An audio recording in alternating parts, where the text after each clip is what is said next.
Segment 1. Understanding the concept. Welcome to Easy Finance Tips. Today, we're exploring how to make your money work for you by growing and multiplying it over time. The idea is to use strategies that generate returns from your investments.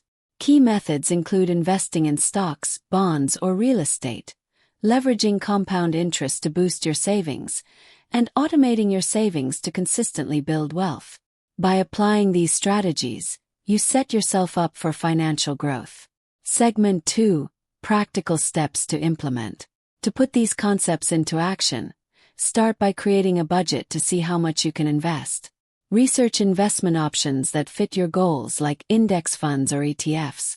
Use high-yield savings accounts or CDs to earn better interest rates. Additionally, consider side hustles or small businesses to generate extra income that can be reinvested. Making your money work for you involves smart, consistent decisions for long-term benefits. Thanks for watching Easy Finances Tips. Don't forget to like, subscribe, and hit the bell icon for more tips. See you next time.